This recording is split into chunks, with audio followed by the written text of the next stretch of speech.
I can't wait to get into the fight. Is this easy mode? GG!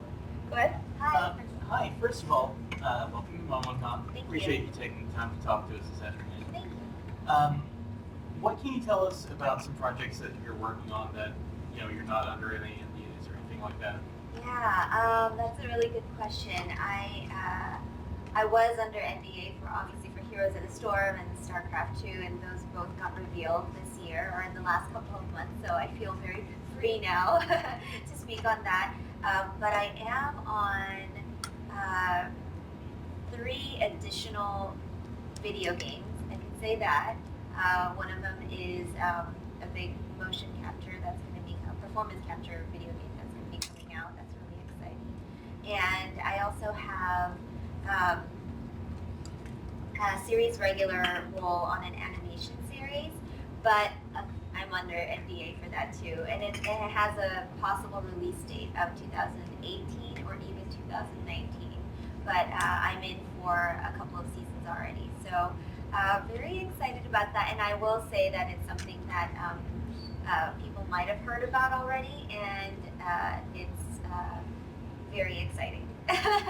Other than that, I am coming out in a film with Jeffrey Tambor. I have a very small role in a Jeffrey Tambor film, and also currently I'm recurring on a show called Full Court Pranks on True TV, and it's a prank show, and it's been a lot of fun. Yeah. Okay. Next. Go ahead. I write for TalkNerdyWithUs.com. Okay. So I have to ask, what do you nerd out about? Ooh, what do I nerd out about? Definitely Game of Thrones. I am, my spirit animal is Cersei, Queen Cersei, and so that's definitely something that I nerd out about. I have worked with lots of stars over the past decade of my career, and so like William Shatner and James Spader and Nina, and it's always been a delight to meet these people. But I don't get starstruck personally, and because they're people that I work with often. But I think that if I met anyone from Game of Thrones, I would nerd out about that. And my dog's name is actually Joffrey, but not named after King Joffrey. Joffrey is with a J in Game of Thrones, but my dog's name starts with a G, but there is a little bit of a homage to King Joffrey. I just like British names. For Diva, what was your, is there a favorite skin that, like, doing the voices for the skin specifically, was there a favorite skin or a favorite event, I guess? I know that a fan favorite is Happy Halloween, which is, she didn't have a skin for that, but that's not necessarily my favorite, I would say. I like them all, but I really like the summer event skin, the Tebuki one. It's a white, clean, sort of very simple, beautiful skin that I personally like. I also like the Happy New Year one because she's wearing the traditional hanbok, and the new cruiser one's fun too, but not necessarily one of my favorites. As you were working on the voice for Diva, what was your reference? What did you pull inspiration from her character? Yeah, I spoke about this on my panel yesterday because, interestingly enough, I didn't know that I was actually auditioning for Blizzard even. I didn't even know the company that I was actually auditioning for. And when I laid down the track and sent it in, I was sort of told that she was kind of like a Korean pop star.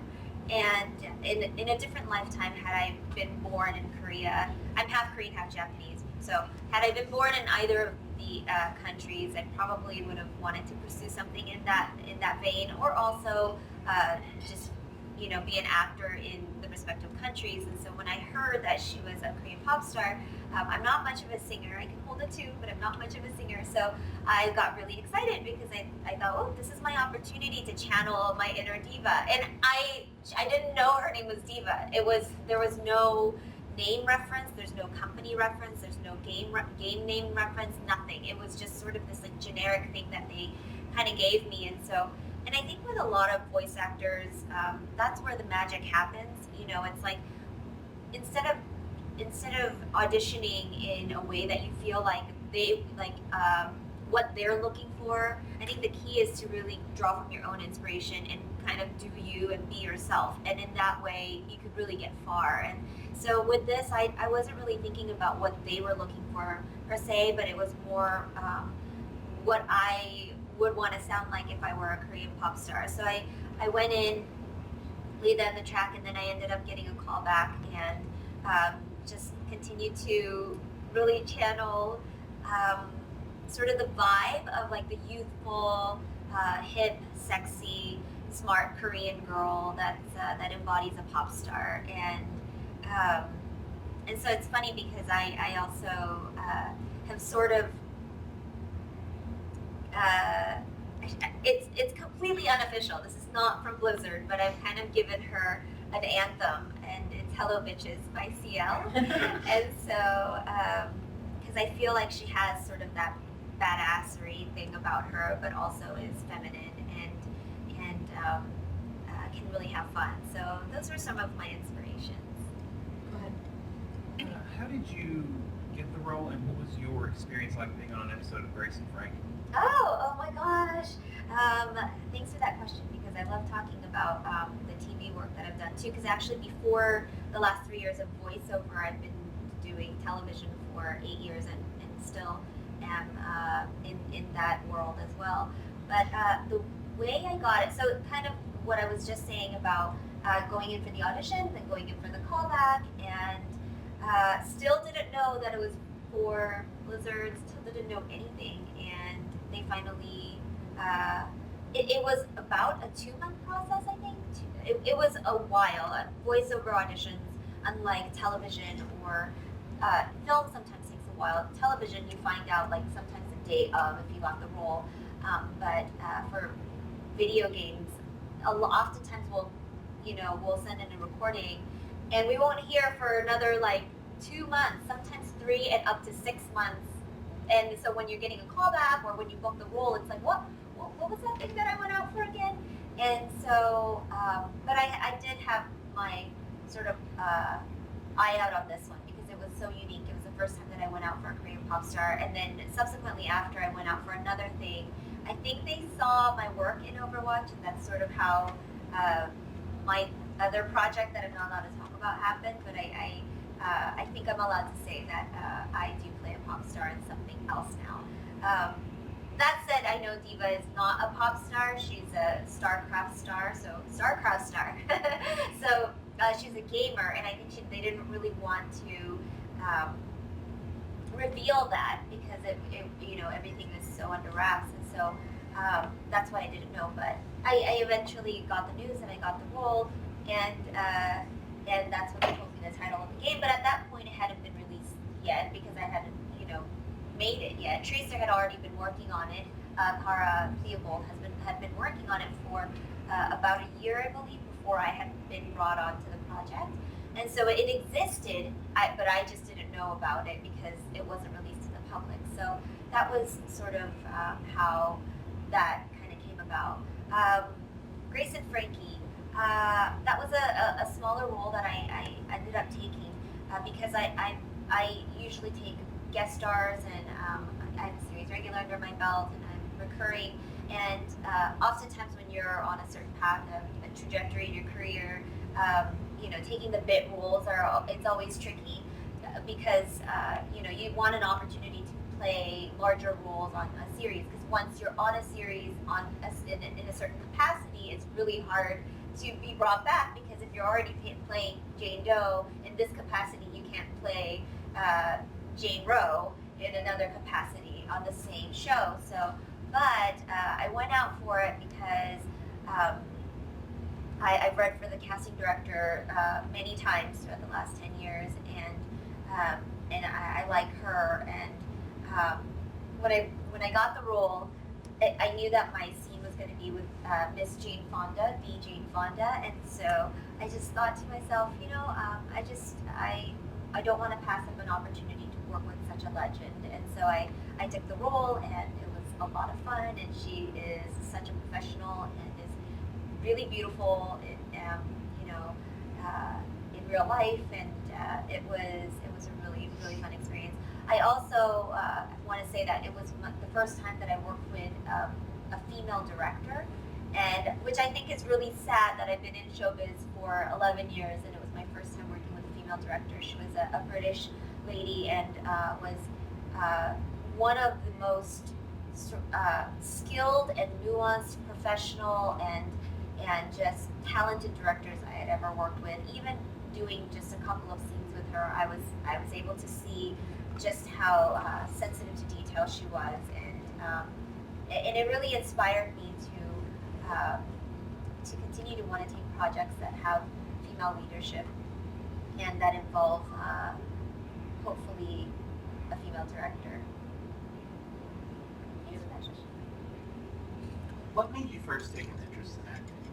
Oh, that's a good question. I was actually doing impersonations of people from when I was about 2 or 3 years old. So like my parents would bring in a friend, and then after the friend left, I would be acting like my parents' friend the whole week and embodying them. And so I think it was sort of something that I had been sort of given the heart for. And but I wasn't necessarily encouraged to pursue it. I was in dance and whatnot, and I was on an airplane when I was 5 years old, headed to Japan to my mom's side of the family, and an agent was staring at me for like half the trip, and I remember this like adult staring at me throughout the entire trip. But as a 5-year-old, you just think that's what adults do. Like you don't really I wasn't I guess keen enough to ask my mom, why is this adult staring at me? I didn't find it creepy. Just, you don't question what adults do when they do their thing. And so she was staring at me for hours. It's a very long flight. And she finally halfway through said, I don't mean to stare, but I was wondering if you've ever considered putting your daughter in showbiz. I'm an agent, and I'd like to represent her. I knew exactly what that meant. Even at 5 years old, I was like, oh my gosh, this is my chance. I'm gonna be a star. And my mom said, no, we don't have any plans to put her in showbiz. And I was devastated. My soul was crushed, and I didn't understand. I was so hurt because I didn't know if it was because she didn't believe in me or whatnot. And she said, no, it's just, that's not the life that we want to set up for you. And so that opportunity had passed. Then later, when I was about 8 years old, there was a big casting call for a huge Toshiba TV commercial, and I went in for it, got booked for that. Right off the bat, my mom was like, you could take the job, but you just can't, we're not going to pursue this full time. Again, crushed. That said, they needed a girl that was slightly shorter than me, and so I got recast. And so it's funny because every time I found myself having an opportunity, somehow it would end up getting derailed. And I just thought, oh, this isn't for me. But I continued to pursue performing in different capacities. I played clarinet growing up, and I was a cheerleader, and I was doing gymnastics and dance and everything but acting, actually, ironically. Then I started taking some acting classes in college and realized I really want to do this. But somewhere along the line, people in my family were saying, well, you want to be on television, so why don't you be a news anchor? Because there were so many Asian news anchors at that point. Charlet Chung was already a big star on TV, and I decided that I was just going to sort of defer to that and go for it. And so I worked at Fox, actually, in the capacity of going towards becoming a news anchor and doing press and being a journalist. And I was getting up at 3 in the morning to do the morning show, and not as an anchor, but shadowing an anchor, and realizing I wasn't happy. And so before I had graduated, I just decided to take a leap of faith and realized that it's not the safe path, but I just thought, you know what, I have to go for it. So right out of college, got into an acting class out in Hollywood and found a manager, submitted to like over 100 managers, and about 12 came back saying that they wanted to represent me. I had prayed over it and just kind of followed my heart towards who I thought was the right person for me, and thus began my career in showbiz. Long story, I know. Do you want to go ahead and do a quick one, because I think we're running out of time? I'm okay. Are you okay? Go ahead. So, you said being born Korean and Japanese. Yeah. Did you? How hard was it for you to fall outside of the, I hate to say it, or stereotype of doctor, engineer? Yeah, no, I appreciate that Lawyer. question. And it's not actually just that, especially when you're starting off in your career. It's more like, I'm going to be very blunt here, like masseuse, nail technician, housekeeper.